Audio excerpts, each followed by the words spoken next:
എല്ലാ സ്റ്റുഡൻസിനും കോമൺ ആയിട്ടുള്ളൊരു ഡൗട്ടാണ് എപ്പോഴാണ് ഈ ക്യാൻ കുഡ് ഹാവ് യൂസ് ചെയ്യുന്നത്, ഇത് തമ്മിലുള്ള വ്യത്യാസം എന്താണെന്നുള്ളത്. അപ്പോൾ ഇന്നത്തെ ക്ലാസ്സിൽ നമ്മൾ ഡീറ്റെയിൽ ആയിട്ട് ക്യാനും കുഡ് ഹാവും തമ്മിലുള്ള മേജർ ഡിഫറൻസസ് ആണ് നോക്കാൻ പോകുന്നത്. എങ്ങനെയാണ് ഇത് വ്യത്യാസമായിട്ടുള്ളത്, ഏതൊക്കെ സിറ്റുവേഷനിലാണ് ക്യാൻ യൂസ് ചെയ്യേണ്ടത്, ഏതൊക്കെ സിറ്റുവേഷനിലാണ് നമുക്ക് കുഡ് യൂസ് ചെയ്യാൻ പറ്റുന്നത്, ഇനി ഏതൊക്കെ സിറ്റുവേഷനിലാണ് കുഡ് ഹാവ് യൂസ് ചെയ്യേണ്ടത്. അപ്പം നമുക്ക് ഫസ്റ്റ് ക്യാൻ വെച്ച് തന്നെ തുടങ്ങാം. സോ ക്യാൻ നമ്മൾ യൂസ് ചെയ്യുന്നത് ഒരു കാര്യം നമുക്ക് ചെയ്യാൻ കഴിയും അല്ലെങ്കിൽ പറ്റും എന്ന് പറയാൻ വേണ്ടിയിട്ടാണ്. ഐ ക്യാൻ എന്ന് പറഞ്ഞാൽ എനിക്ക് പറ്റും, ഹീ ക്യാൻ അവന് കഴിയും. അപ്പോൾ എന്തെങ്കിലും ഒരു കാര്യം ചെയ്യാൻ കഴിയും, ചെയ്യാൻ പറ്റും എന്നൊക്കെ പറയാൻ വേണ്ടിയിട്ടാണ് നമ്മൾ ക്യാൻ യൂസ് ചെയ്യുന്നത്. നമുക്ക് കുറച്ച് എക്സാമ്പിൾസ് നോക്കാം. എനിക്ക് നീന്താൻ കഴിയും. അപ്പം നമ്മളിത് എങ്ങനെ പറയും? സോ ഒരു കാര്യം ചെയ്യാൻ കഴിയുമെന്ന് പറയാൻ വേണ്ടിയിട്ട് നമുക്ക് ഐ ക്യാൻ എന്ന് പറഞ്ഞ് സെൻറ്റൻസ് സ്റ്റാർട്ട് ചെയ്യാം. ഐ ക്യാൻ എന്ന് വെച്ചാൽ എനിക്ക് കഴിയും. എനിക്ക് എന്ത് കഴിയും എന്നാണ് പറയുന്നത്? നീന്താൻ കഴിയും. സോ ഐ ക്യാൻ സ്വിം, എനിക്ക് നീന്താൻ കഴിയും. ഇനി അവന് പാടാൻ കഴിയും, അവന് പാടാൻ കഴിയും. അപ്പം നമ്മൾ എങ്ങനെയാണ് സെൻറ്റൻസ് സ്റ്റാർട്ട് ചെയ്യേണ്ടത്? അവന് കഴിയുമെന്ന് പറഞ്ഞിട്ടാണ് സെൻറ്റൻസ് സ്റ്റാർട്ട് ചെയ്യേണ്ടത്. അല്ലാതെ അവന് പാടാൻ കഴിയും എന്ന് പറയുന്നതിന് ഹീ സിങ് ക്യാൻ എന്ന് പറയരുത്. അവന് കഴിയും, ഹീ ക്യാൻ പാടാൻ, സിങ്, ഹീ ക്യാൻ സിങ്, അവന് പാടാൻ കഴിയും.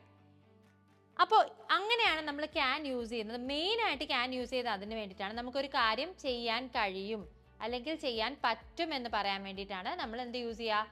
ക്യാൻ യൂസ് ചെയ്യുക. ഇനി അടുത്ത് നമ്മൾ നോക്കാൻ പോകുന്നത് കുഡ് ആണ്. സോ കുഡ് എപ്പോഴാണ് യൂസ് ചെയ്യുന്നത്?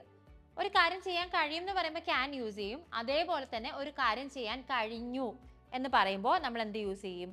കുഡ് യൂസ് ചെയ്യും. അതായത് പണ്ട് എനിക്കൊരു കാര്യം ചെയ്യാൻ പറ്റുമായിരുന്നു, കഴിയുമായിരുന്നു, ഇപ്പം പറ്റില്ല എന്നാണ് അതിൻ്റെ അർത്ഥം വരുന്നത്. ഫോർ എക്സാമ്പിൾ, ചെറുപ്പത്തിൽ എനിക്ക് നീന്താൻ കഴിഞ്ഞു എന്ന് വെച്ചാൽ ചെറുപ്പത്തിൽ എനിക്ക് നീന്താൻ പറ്റുമായിരുന്നു, ഇപ്പം ചിലപ്പോൾ നീന്താൻ പറ്റുന്നുണ്ടാവില്ല. സോ അതെങ്ങനെ പറയും? ചെറുപ്പത്തിൽ എനിക്ക് നീന്താൻ കഴിഞ്ഞു.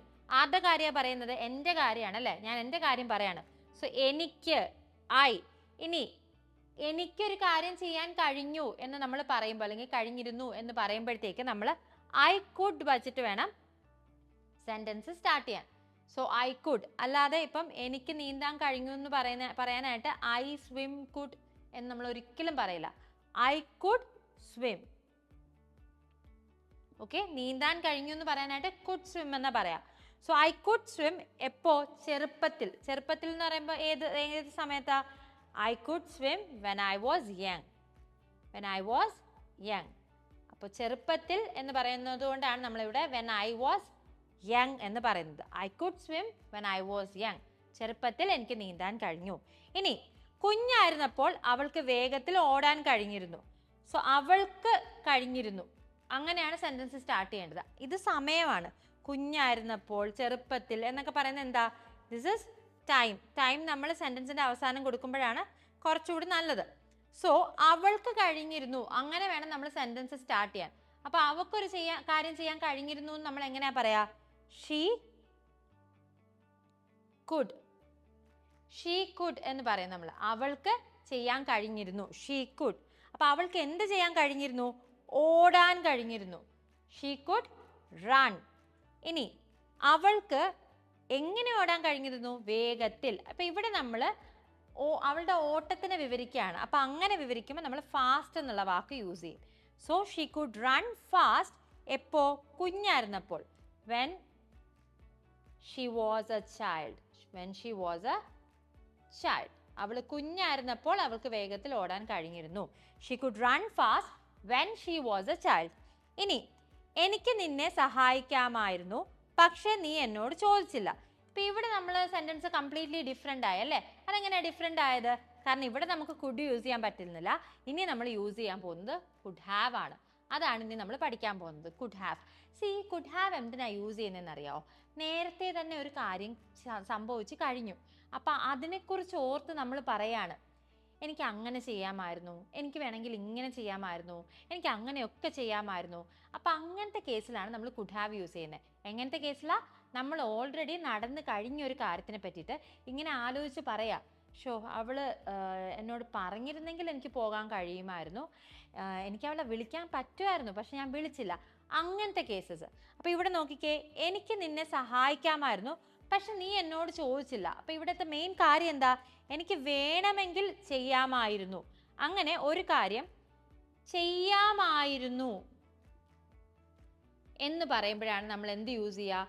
കുഡ് ഹാവ് യൂസ് ചെയ്യുക. അപ്പം എനിക്ക് ചെയ്യാമായിരുന്നു എന്നെങ്ങനെ പറയും? ഐ കുഡ് ഹാവ് എന്നാ പറയാം. I could have. അപ്പം എനിക്ക് എന്ത് ചെയ്യാമായിരുന്നു എന്നാ പറയുന്നേ? എനിക്ക് നിന്നെ സഹായിക്കാമായിരുന്നു. അപ്പം സഹായിക്കുക എന്നുള്ളതിന് എന്താ നമ്മൾ ഇംഗ്ലീഷിൽ പറയാം? നമ്മൾ ഹെൽപ്പ് എന്ന് പറയാം അല്ലേ? പക്ഷേ ഈ കുഡ് ഹാവിനൊരു പ്രശ്നമുണ്ട്. കുഡ് ഹാവിൻ്റെ കൂടെ വരുന്ന വേർബ് V3 ഫോമിലായിരിക്കണം. അപ്പോൾ V1 ഫോമാണ് ഹെൽപ്പ്. ഹെൽപ്പിൻ്റെ V2 ഫോം ഹെൽപ്ഡ്. ഹെൽപ്പിൻ്റെ V3 ഫോം എന്താ? അതും ഹെൽപ്ഡ് ആണ്. സോ നമ്മളിവിടെ എങ്ങനെ എഴുതും? കുഡ് ഹാവ് ഹെൽപ്ഡ് എന്ന് എഴുതും. കുഡ് ഹാവിൻ്റെ കൂടെ എപ്പോഴും എന്തേ യൂസ് ചെയ്യാൻ പാടുള്ളൂ? വേർബിൻ്റെ V3 ഫോം മാത്രമേ യൂസ് ചെയ്യാൻ പാടുള്ളൂ. So I could have helped, എനിക്ക് നിന്നെ സഹായിക്കാമായിരുന്നു. യു, പക്ഷെ നീ ചോദിച്ചില്ല എന്ന് എങ്ങനെ പറയും? But you didn't ask.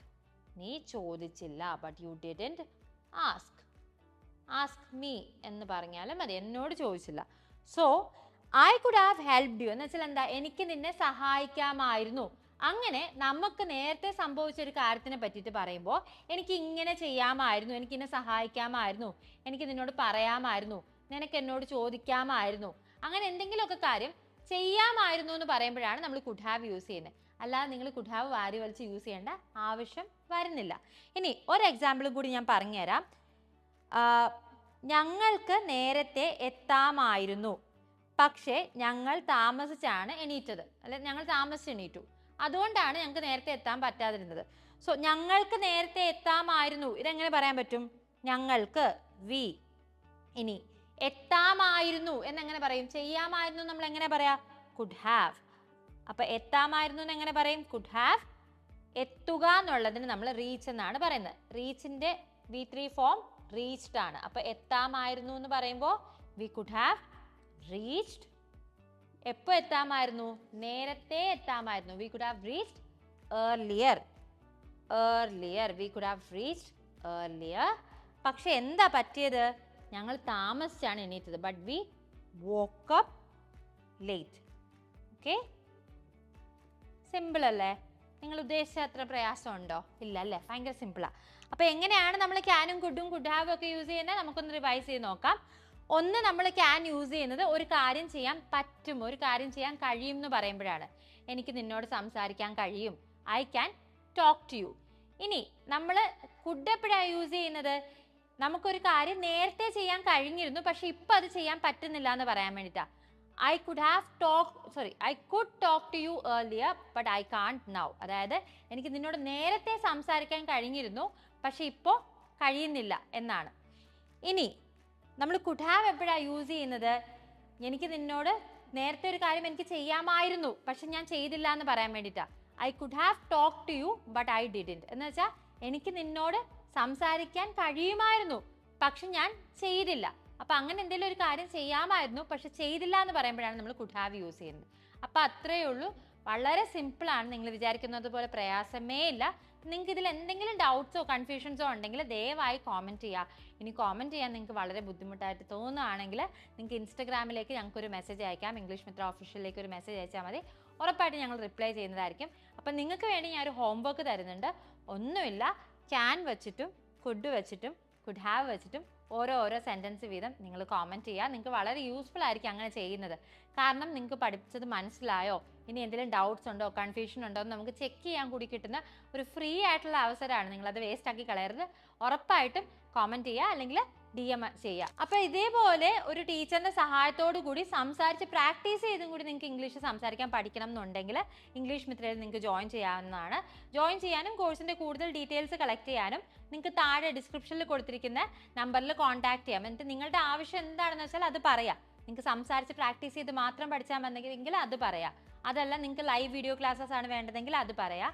ഇനി ഗ്രാമറും സംസാരിച്ച് പ്രാക്ടീസ് ചെയ്തും എല്ലാം കൂടി ഒരുമിച്ച് വേണമെങ്കിൽ അത് ഇൻഫോം ചെയ്യുക. അതനുസരിച്ചുള്ള കോഴ്സ് ഞങ്ങൾ തരുന്നതായിരിക്കും. അപ്പോൾ നിങ്ങൾ ഡീറ്റെയിൽസ് എല്ലാം കളക്ട് ചെയ്ത് നോക്കിയിട്ട് നിങ്ങൾക്ക് പറ്റുന്നൊരു കോഴ്സാണെന്ന് തോന്നിയാൽ മാത്രം അഡ്മിഷൻ എടുക്കുക. അപ്പോൾ ഇതേപോലത്തെ ഇൻഫർമേറ്റീവ് ആയിട്ടുള്ള നല്ല വീഡിയോസുമായിട്ട് നമുക്ക് വീണ്ടും കാണാം.